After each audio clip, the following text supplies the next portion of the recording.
খোদা, খোদা আমার ওই শব্দটা মনে করিয়ে দাও, বাইরে যাওয়া শব্দ মনে করিয়ে দাও।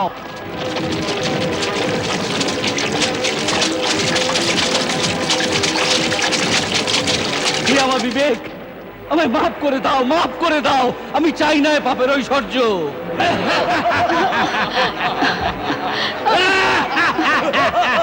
আমার বিবেক, খুলে যা, খুলে যা।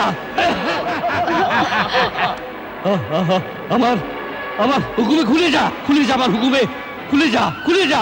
চিচিং ফা!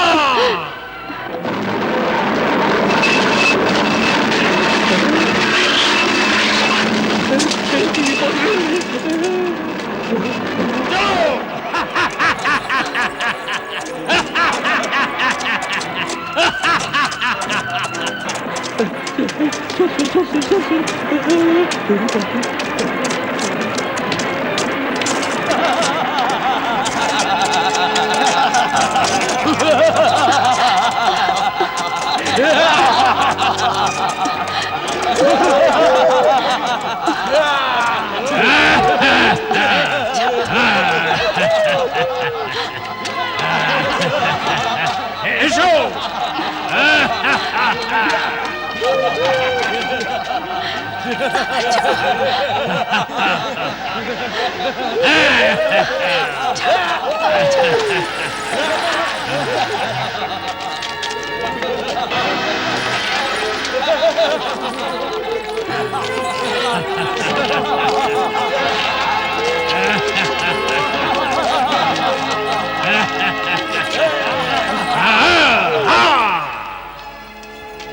আজ রাতে আমরা আনন্দ করব, মজা করব,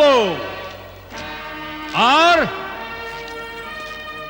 আর এই রূপসীর এখানে নাচ দেখব।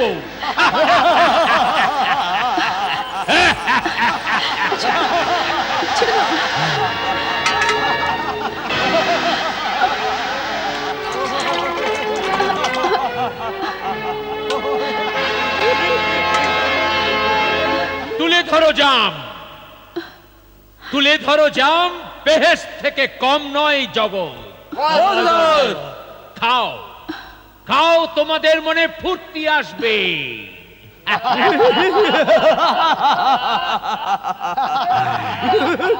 নাচো।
হারুন, এ কি হচ্ছে? অসভ্য! আমি বলছি ছেড়ে দে ওকে। এ শুধু নাচ আর গানের আসর, এখানে আর অন্য কিছুর অনুমতি নেই। না সর্দার, এই মুহূর্তে আমি সে একেই দেখতে পাচ্ছি, তাছাড়া আর কিচ্ছু দেখতে পাচ্ছি না। আমাকেও না? না, এখন যে আমার সামনে আসবে তাকে আমি মেরে ফেলবো।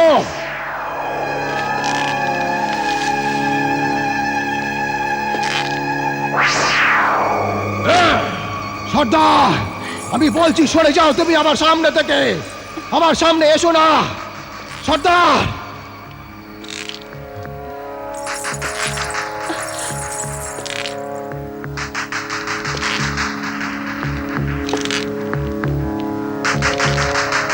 সর্দার দাঁড়াও, আমি বলছি ওখানেই দাঁড়িয়ে থাকো। সত্যি বলছি আমি মেরে ফেলবো সর্দার, সরে যাও আমার সামনে থেকে। আমি মেরে ফেলবো, আমি ছাড়বো না, ছাড়বো না, আমি না ছাড়বো না।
আরে কে?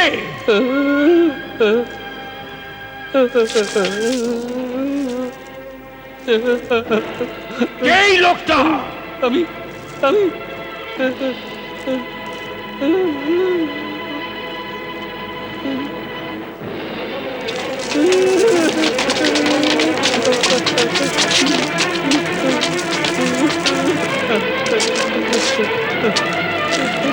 কে তুই? আর এখানে কি করে এলি? আমি আমি আমি আমি জিজ্ঞাসা করছি তুই কে? ক্ষমা সর্দার, ক্ষমা করে দাও। ক্ষমা?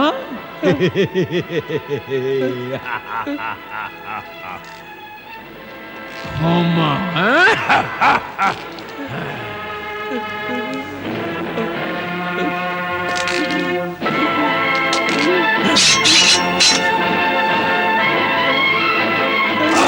না, যেতে দাও, আমাকে যেতে দাও, যেতে দাও, আমাকে যেতে দাও,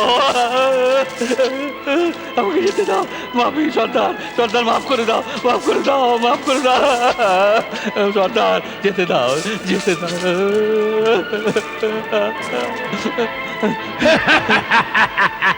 সর্দার, আমাকে আমাকে যেতে দাও, আমাকে যেতে দাও সর্দার, আমাকে যেতে দাও।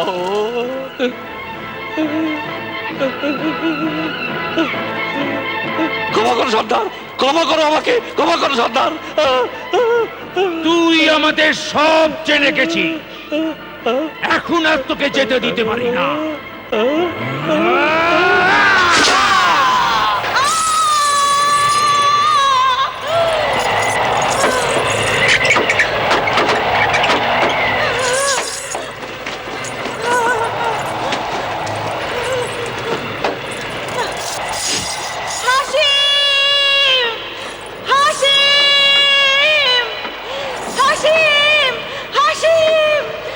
জান কি হয়েছে তোমার? ঠিক আছে তো? আমার আমার খুব ভয় করছে, মনে খারাপ খারাপ দুশ্চিন্তা আসছে হাসিম। দুশ্চিন্তা? হ্যাঁ, কি দুশ্চিন্তা? তোমার আব্বা এখনো বাড়ি ফেরেননি। আরে ফেরেননি তো ফিরে আসবেন, হয়তো বন্ধু বান্ধবের কাছে গেছেন। এত ঘাবড়ে যাওয়ার কি আছে? হাসিম বেটা, তুমি শীঘ্র একটা কাজ করো, তুমি ওই কেল্লা পর্যন্ত যাও আর ওখানে গিয়ে আব্বার খোঁজ করো। তাই যাচ্ছি আম্মি জান। এখন তুমি নিজেকে একটু সামলাবার চেষ্টা করো। হাসিম বেটা, শীঘ্রই এসো, আমার খুব ভয় করছে, মন খুব উতলা হয়েছে।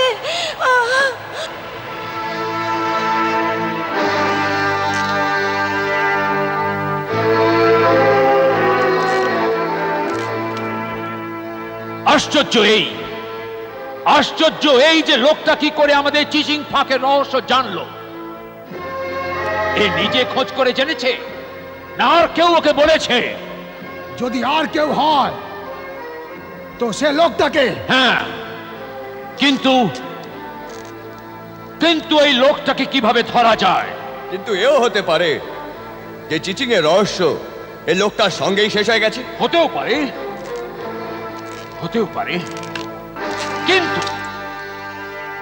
কিন্তু আমাদের ধরেই নিতে হবে যে এই চিচিং এর রহস্য আরো কেউ জানে। যদি এই লোকটা ওর সঙ্গীর কাছে ফিরে না পৌঁছয় তাহলে ওই লোকটা একে খোঁজার জন্য নিশ্চয়ই এখানে আসবে। হ্যাঁ, এইভাবেই একথা আমরা ভালো করেই জেনে যাব যে একলা ছিল না এর সঙ্গে আরো কেউ ছিল। বেহরা, বলুন সর্দার। কাল যখন আমরা এখান থেকে বেরোবো তুমি এইখানে থাকবে। যদি এর কোনো সঙ্গী থাকে তো খুঁজতে খুঁজতে সে এখানে নিশ্চয়ই আসবে। তারপর ব্যারামের হাতে মারা পড়বে।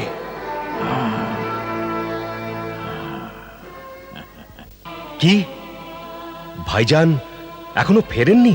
জি, উনি এখনো ফেরেননি। বাড়িতে আম্মি জান খুবই দুশ্চিন্তায় আছেন। বেটা, উনি এক্ষুনি এসে পড়বেন। আম্মি জান জানতে চান যে ওই জায়গা এখান থেকে কত দূরে। ভাইজানের এতক্ষণে আসা উচিত ছিল। আপনি কিছু বললেন? হ্যাঁ, না না বেটা, হয়তো গুহার দরজাটা বন্ধ হয়ে গেছে আর উনি পরে পৌঁছেছেন। হ্যাঁ, তাই হয়েছে হয়তো। বেটা হাসিম, তুমি বাড়ি যাও আর আম্মিকে গিয়ে বোঝাও উনি সকালের মধ্যেই ফিরে আসবেন। জি, ভালো কথা। খুদা হাফিজ। খোদা হাফিজ।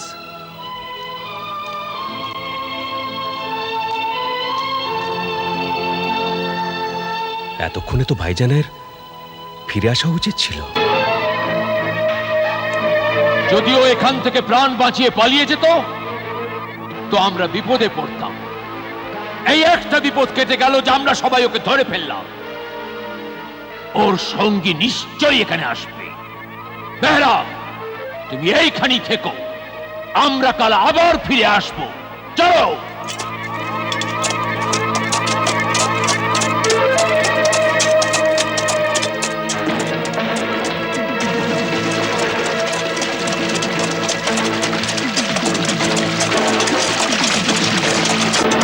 কি ব্যাপার ভাবিজান, আপনি আমায় ডেকেছেন?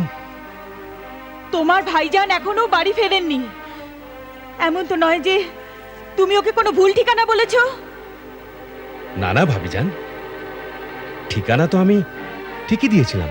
আরে আমি খুব ভালো করে চিনি তোমায়, তুমি তোমার নিজেরই ভাইকে ধোঁকা দিচ্ছ। না না, বিশ্বাস করুন, আমি খোদাকে সাক্ষী করে তার সামনে দিব্যি দিয়ে বলছি যে। বাজে কথা বলো না, আর আমার কথা ভালো করে শোনো।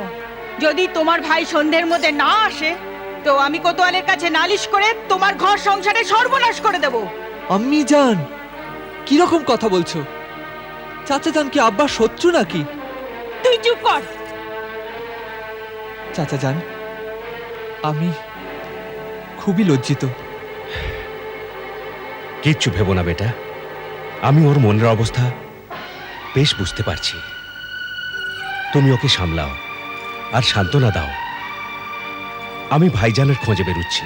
হ্যাঁ, খোদা হাফিজ। খোদা হাফিজ। যদি তোর আব্বার কিছু হয়ে যায় না তবে আমি এই ভিকিরির এমন অবস্থা করব যা ও সারা জীবন মনে রাখবে। ছোট মুখে বড় কথা আমি জান। চাচা তো তোমার আর আব্বা হুজুরের জন্য প্রাণ দিতেও তৈরি, কিন্তু তুমি অকারণে ওকে সন্দেহ করছো। চুপ কর বদমাশ! না, আমি তোমায় কিছুতেই যেতে দেব না। বেগম, এ তুমি কি রকম কথা বলছো? ও আমার বড় ভাই, আর ও কাল থেকে নিখোঁজ। দুশ্চিন্তায় ভাবিজান মৃতপ্রায়। এই সময় আমিও যদি মুখ ফিরিয়ে নিই, তো শেষ বিচারের দিন খোদাকে কি জবাব দেব আমি? তুমি তো ওদের চিন্তায় দিশেহারা হচ্ছ, কিন্তু ওরা তো তোমার কথা জিজ্ঞাসাও করে না। ওরা খারাপ বলে কি আমরাও খারাপ হয়ে যাব? আমরাও কি নিজের খোদা আর রসুলকে ভুলে যাব? আপনি ঠিক বলেছেন, খারাপের বদলে ভালো করা এই তো আমাদের ধর্মের তালিম। দেখলে, আমাদের মর্জিনাও আমার সপক্ষে বলছে। আমি ভাইজানের বিরুদ্ধে নই, কিন্তু আমি শুধু এইটুকু মনে করাতে চাই যে উনি তোমার সঙ্গে কখনো সদ্ব্যবহার করেননি। এর বিচার আমি খোদার ওপর ছেড়ে দিয়েছি। আচ্ছা, এখন তো আমায় যেতে দাও। দাঁড়ান, আপনার হাত দেখান, ইমাম জামিন বেঁধে দিই।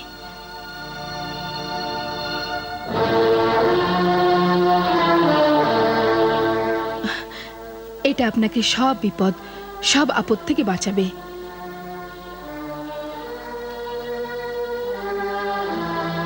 আসি তাহলে।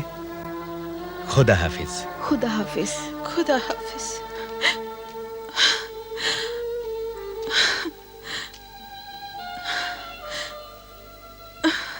আসুন, চলুন।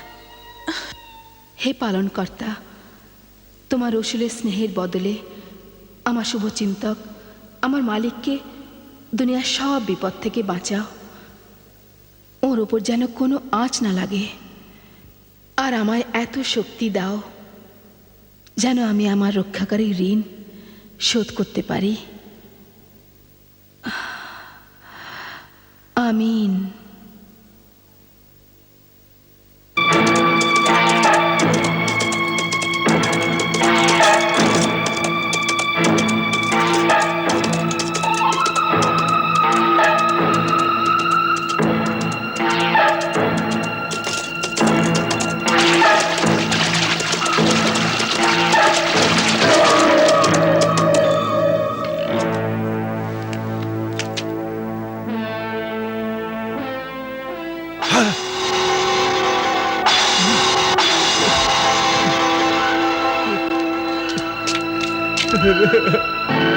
ভাইজান, ভাইজান, ভাইজান, এ কি হলো ভাইজান? এ কি হয়ে গেল? এখন আমি ভাবিজানকে কেমন করে মুখ দেখাবো ভাইজান? খোদাকে আমি কি মুখ দেখাবো ভাইজান?